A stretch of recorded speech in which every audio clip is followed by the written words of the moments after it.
Olha, começa já a mandar suas perguntas para tirar suas dúvidas com o Dr. Ciro Massi. Eu acho que quando a gente fala em ansiedade, a gente começou até o programa falando de algumas notícias e envolvemos o assunto. Todo mundo tem um grau de ansiedade.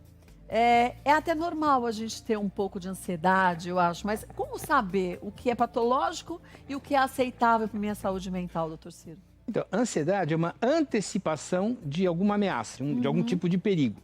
A gente tem vários sistemas no organismo que antecipam, que nos avisam de diversas coisas. Eu ponho uma mão numa chapa quente, se eu não sentir dor, eu perco a minha mão. A dor tem que me avisar. Ou eu entro num ambiente mais quente ou mais frio, o meu corpo me avisa, ele dá a sensação corporal. E eu tenho um sistema que me avisa que eu tenho algum tipo de ameaça. Repetindo, quando essa ameaça é imediata, eu sinto medo. Quando essa ameaça é lá no futuro, eu sinto ansiedade. Então, esse sistema tem que ter. Todo mundo tem que ter, né? Porque senão a gente simplesmente não sobrevive, né? Então você está atravessando uma rua tenebrosa, você está simplesmente dirigindo, vê alguma coisa correndo na sua frente, você não pensa, mete o pé no freio, né? Ou você está andando a pé e ouve um guinchado de carro, você salta, né? Não dá chance. Então esse sistema salva a nossa vida, mas como tudo, ele pode apresentar defeitos, ele pode apresentar problemas. Então uma das causas que pode acontecer é simplesmente você nascer assim. Então, você pode ter uma genética que predisponha a esse alarme não funcionar, esse sistema de alarme e ameaças não funcionar tão bem. Às vezes, não é o que a gente chama de genética, mas é o que é epigenética, é transmitido de geração a geração. E olha que coisa interessante, às vezes isso é transmitido da avó para o neto, sem passar pelo filho, né? Isso é bem estudado na Holanda, né? Durante a ocupação nazista, as mulheres que estavam lá sofrendo, estavam grávidas. E que passaram pela ocupação nazista, os filhos já nasceram com problema, claro, né? Você imagina o estresse, não ter fome, etc.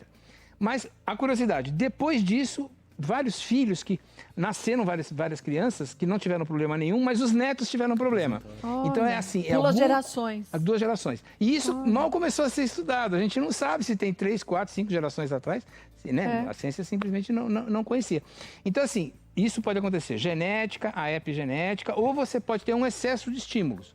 Por exemplo, muito comum, é uma pergunta que a maioria dos psiquiatras acaba fazendo de alguma maneira em consultório. Alguém da sua família tinha problema de alcoolismo? Por quê? A criança que convive com pai ou mãe alcoolista, ela não sabe o que vai acontecer nas próximas 12, 24 horas. Nunca. Anos e anos a fio, a vida sendo uma surpresa desagradável, né? Vários tipos de problema. Ora, esse sistema de ameaças vai desregular. É muito estímulo. Ou então o indivíduo passa por situações traumáticas. Assalto, algum tipo de violência, né? Muito comum no Brasil, muito comum, é pouco falado, violência sexual, né? E esse sistema também, mais uma vez, é excessivamente estimulado. Resultado final, ele fica como se fosse um alarme de incêndio, né? Que deveria tocar quando tem fumaça e tem, sei lá... Toca toda hora.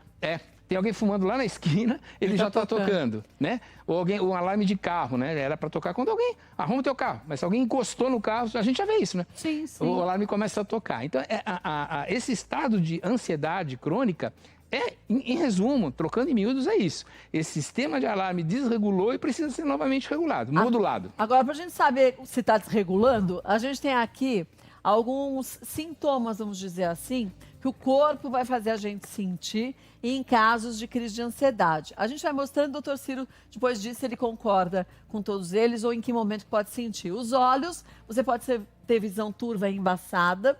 No cérebro, desequilíbrio de serotonina. No peito, falta de ar. No coração, taquicardia. No intestino, o órgão recebe menos sangue. Nas mãos, suor e tremores ou coceira. No estômago, dor e vômitos. Na pele, formigamento ou coceira.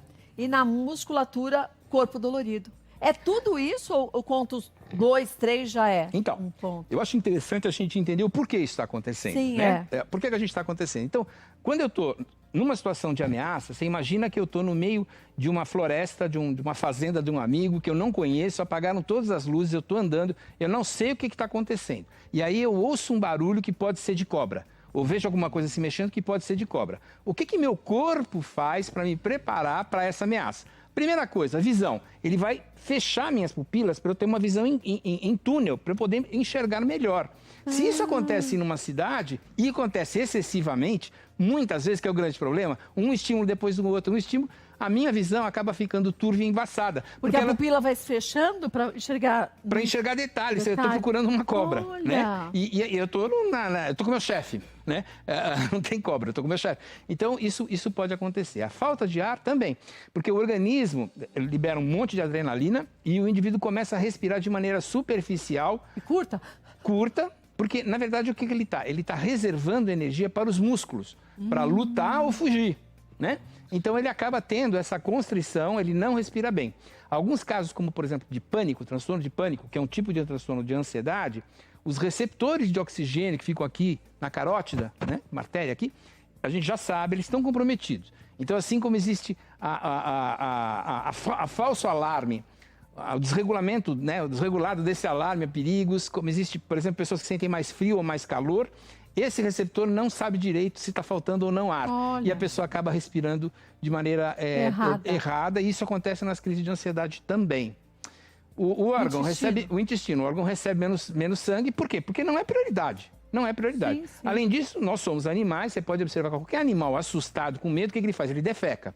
Sim. Isso alivia o peso corporal e afasta pelo odor os agressores. E nós temos a mesma reação, né? Formigamento ou coceira. O sangue vai ser desviado para o músculo, né? Que é o que interessa para brigar ou sair correndo, cair fora. Vai faltar. Então, realmente, ele pode formigar. Você pode ter essa sensação de formigamento. A Dor musculatura pelo corpo todo?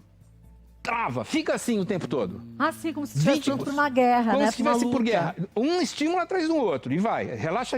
E vai. Uma hora esse músculo não aguenta. E vai realmente doer. Então é clássico, por exemplo, a que a gente chama de cefaleia tensional, que é uma dor de cabeça em faixa aqui, né? A pessoa reclama que está apertando aqui, o que é uma faixa Parece apertando. Que você estava com um chapéu, alguma coisa apertada. Isso, né? É clássico. Ou a famosa dor nos ombros, tá? Carregando o mundo inteiro nas costas aqui, a dor nos ombros. A dor nos braços, né? De tensão mesmo, de tensão, porque estava preparada para enfrentar, para lutar. No cérebro, desequilíbrio de serotonina. Então, assim, é uma das possibilidades de que no sistema límbico, que é uma área do nosso cérebro, a serotonina não esteja funcionando tão bem. Os mecanismos relacionados com serotonina.